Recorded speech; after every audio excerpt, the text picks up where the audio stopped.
les semenciers et pour l'écosystème semencier français d'une manière générale, les grandes évolutions en 10 ans, c'est tout d'abord un renforcement.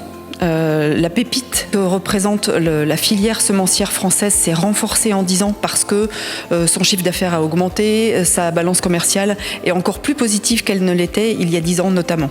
Donc ça c'est la première chose, un renforcement. La deuxième chose, c'est elle s'est internationalisée, encore plus d'imports, encore plus d'exports, une balance commerciale donc encore plus positive. Et puis la troisième chose, c'est une consolidation des acteurs, une réorganisation des acteurs et moins d'acteurs, moins d'entreprises et moins d'agriculteurs multiplicateurs.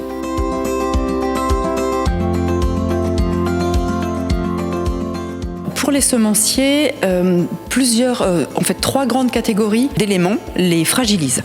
Tout d'abord, les questions internationales, les questions globales, donc changement climatique, l'échiquier géopolitique qui évolue de manière difficile à prévoir, et puis évidemment les cours mondiaux des produits agricoles. Donc ça, c'est le global. Ensuite, l'accès à un certain nombre de leviers de l'innovation, que ce soit dans l'organisation des acteurs, partenariats publics-privés en particulier, qui aujourd'hui sont moins costauds, on va dire qu'il y a 10 ans, avec un certain nombre d'entreprises qui ont été déçues par les partenariats publics-privés dans lesquels ils étaient engagés. Donc ça, c'est l'organisation en termes de levier d'innovation. Ensuite, il y a les outils technologiques, l'accès au NGT en particulier, l'accès aux méthodes les plus modernes de sélection en termes de biotechnologie. Donc ça, c'est un autre levier. Et puis le financement de l'innovation. Donc ça, c'est toujours une remise en question du crédit d'impôt recherche qui est un peu une épée de Damoclès qui revient chaque année, et ça, ça fragilise également l'écosystème. Donc ça, c'est les principales fragilités. En termes d'opportunités, pour moi, il s'agit plus de s'engager dans des nouvelles voies du type décarbonation. Un certain nombre de filières se sont engagés dans des décarbonations de leur propre filière dans l'agroalimentaire, mais aussi le non-alimentaire, puisque l'agriculture fournit des solutions pour décarboner l'ensemble de l'économie. On pense par exemple aux biocarburants pour décarboner le secteur des transports, mais il y a aussi d'autres secteurs d'activité, par exemple mieux isoler un certain nombre de bâtiments qui sont aujourd'hui des passoires thermiques. Aujourd'hui, le végétal apporte des solutions en la matière, par exemple le chanvre pour l'isolation. Il y a du béton de chanvre notamment qui existe. Voilà, décarbonation, ça c'est une vraie opportunité. On parle d'agriculture régénératrice aussi, avec des pratiques qui se rapprochent de l'agriculture de conservation des sols. Donc là, les entreprises semencières ont des solutions à apporter en termes de rotation des cultures, comment allonger les rotations, comment fournir de nouveaux couverts végétaux qui vont pouvoir nourrir le sol, qui vont pouvoir couvrir le sol et l'enrichir en matière organique. Voilà une autre solution. Également le sujet des légumineuses. On pense aux pois chiches, aux févroles par exemple, qui vont pouvoir nourrir le sol encore une fois en azote et pouvoir permettre aux agriculteurs d'avoir moins besoin d'engrais azotés de l'extérieur. Donc voilà des solutions qui sont aujourd'hui non seulement envisageables, mais déjà envisagées. Donc voilà, décarbonation. Une autre opportunité pour moi, c'est les questions de technologie.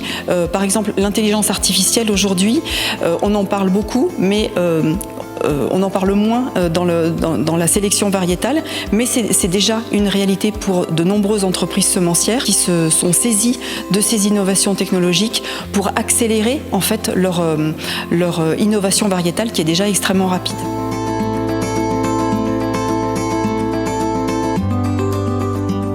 Alors mes recommandations, c'est saisir les opportunités et je voudrais citer la bioéconomie, c'est-à-dire saisir cette opportunité de diversification de production végétale qu'ont aujourd'hui les filières et les agriculteurs en s'intégrant à la fois dans l'alimentaire et dans le non-alimentaire. Il ne s'agit pas seulement de produire de l'alimentation, mais aussi de produire des services environnementaux et aussi de produire certains produits qui ont d'autres usages que l'alimentation. Donc on a parlé d'isolants pour les bâtiments, on parle d'énergie, de bioénergie en particulier. Donc voilà, saisir cette opportunité de diversification des chaînes de valorisation de la biomasse agricole. Une autre opportunité pour moi serait de se saisir d'une approche dont on ne parle pas beaucoup dans le monde des semences, qui s'appelle l'approche One Health, une seule santé, qui est une approche internationale qui se concrétise réellement dans les territoires et qui en fait fait le lien entre la santé des humains, la santé des autres êtres vivants comme les animaux, les plantes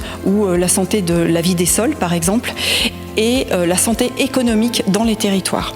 Aujourd'hui, les semenciers et tout l'écosystème de semences sont implantés dans les territoires et participent à la bonne santé, notamment économique, la dynamique économique des territoires. Et voilà, je pense, un sujet par lequel le monde de la semence pourrait communiquer pour montrer en fait comment il contribue de manière favorable, de manière positive à la bonne santé territoriale.